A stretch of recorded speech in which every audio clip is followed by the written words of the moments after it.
Hello friends, legal and social awareness के एक और शानदार एपिसोड में आप सभी का बहुत बहुत स्वागत है।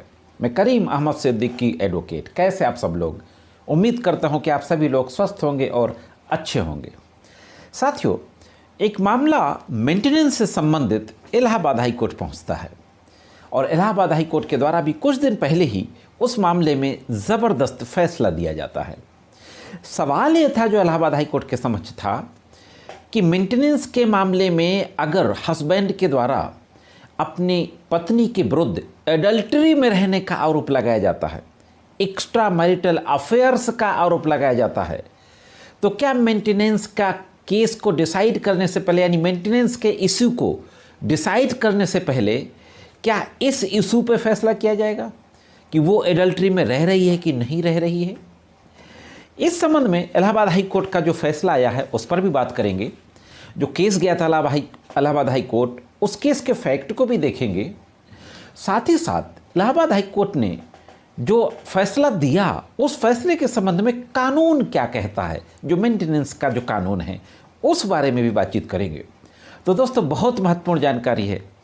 अगर आप जूनियर एडवोकेट हैं, आपने अभी कोर्ट ज्वाइन की है, तो भी ये जानकारी आपके काम आएगी।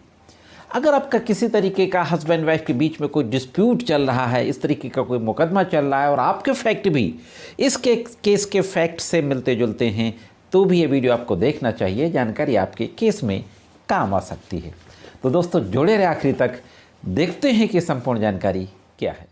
दोस्तों, इससे पहले कि इलाहाबाद हाई कोर्ट के द्वारा जो मेंटेनेंस के मामले में फैसला दिया गया उस पर बातचीत करें, पहले हम देख लेते हैं कि कानून क्या कहता है। मेंटेनेंस के कानून की सबसेक्शन है 4, 125 सीआरपीसी का भी सबसेक्शन 4 था, और अब जो नया कानून बीएनएसएस है, भारतीय नागरिक सुरक्षा संहिता, उसकी धारा 144 जो मेंटेनेंस की है उसका भी सबसेक्शन 4 है। 144 सबसेक्शन 4 में 3 कंडीशंस बताई गई हैं जब पत्नी अपने पति से ना तो इंटरिम मेंटेनेंस और ना ही फाइनल मेंटेनेंस क्लेम कर सकती है। वो 3 कंडीशंस क्या हैं? पहली conditions, if wife is living in adultery, अगर पत्नी एडल्टरी में रह रही है, एक्स्ट्रा मैरिटल अफेयर्स में रह रही है, किसी के साथ उसके नाजायज संबंध हैं, तो इस स्थिति में वो मेंटेनेंस ले सकती। दूसरी कंडीशन क्या है? अगर वाइफ अपने हस्बैंड से बिना सफिशिएंट रीजन के अलग रह रही है, बिना किसी उचित कारण के अलग रह रही है, तो भी मेंटेनेंस क्लेम नहीं कर सकती। तीसरी कंडीशन साथियों ये है कि अगर पति पत्नी के बीच में कोई इस तरीके का म्यूचुअल एग्रीमेंट हो गया है कि भाई हम आज से कुछ दिनों तक के लिए अलग रहेंगे, या जब तक हम दोनों के बीच में अंडरस्टैंडिंग सही नहीं हो जाती तब तक हम अलग रहेंगे। म्यूचुअल एग्रीमेंट के तहत अगर दोनों लोग हस्बैंड वाइफ सेपरेट रह रहे हैं तो भी वाइफ मेंटेनेंस क्लेम नहीं कर सकती है।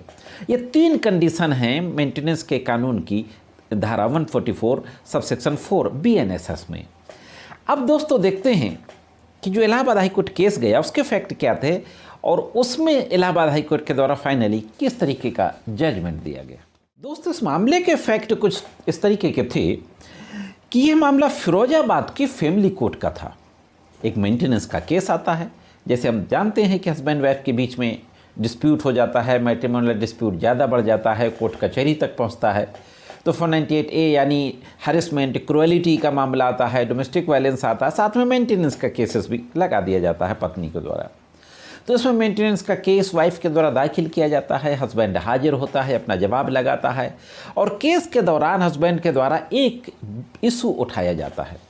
वह इशू यह था कि उसकी वाइफ के किसी के साथ नाजायज संबंध हैं, वह एडल्ट्री में रह रही है, एक्स्ट्रा मैरिटल अफेयर्स में रह रही है, और ऐसी स्थिति में जबकि वो एक्स्ट्रा मैरिटल अफेयर्स में रह रही है तो सेक्शन 125, जो कि पुराना मामला था, उस समय सीआरपीसी लागू थी, तो सेक्शन 125 सीआरपीसी के सबसेक्शन 4 के तहत वह मेंटेनेंस क्लेम नहीं कर सकती अगर वह एडल्ट्री में रह रही है।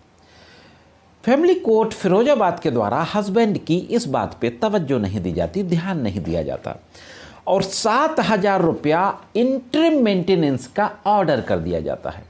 और इंटरिम मेंटेनेंस के ऑर्डर पे हस्बैंड ने जो यह इशू उठाया था एडल्ट्री में रहने का, इसका कहीं से कोई जिक्र नहीं किया जाता। अब फिरोजाबाद की फैमिली कोर्ट के इस इंटर मेंटेनेंस के ऑर्डर के अगेंस्ट हस्बैंड के द्वारा इलाहाबाद हाई कोर्ट में क्रिमिनल रिवीजन दाखिल किया जाता है। तो देखते हैं दोस्तों कि इलाहाबाद हाई कोर्ट में क्या बहस की जाती है और फाइनली इलाहाबाद हाई कोर्ट के द्वारा किस तरीके की महत्वपूर्ण टिप्पणी की जाती है और क्या आदेश दिया जाता है। अब दोस्तों, मैंने आपको भरण पोषण के कानून 125 सीआरपीसी की सब धारा 4 और 144 बीएनएसएस की सब धारा 4 के बारे में बताया। उन 3 स्थितियों को बताया जब पत्नी मेंटेनेंस नहीं ले सकती है। इस मामले में सारी बात देखने के बाद, पूरी पत्रावली को देखने के बाद, इलाहाबाद हाईकोर्ट के जज जस्टिस मंजीव शुक्ला इस बेंच इस मामले की सुनवाई कर रही थी। उनके द्वारा महत्वपूर्ण बात कही जाती है।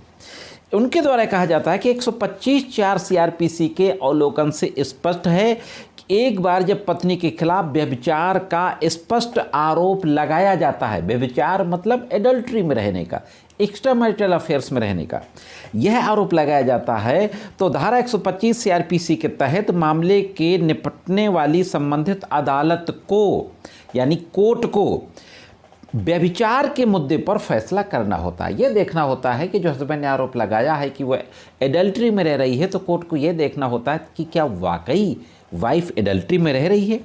यहाँ तक कि अंतरिम भरण पोषण भी उस मुद्दे पर निष्कर्ष दर्ज करने के बाद ही दिया जा सकता है।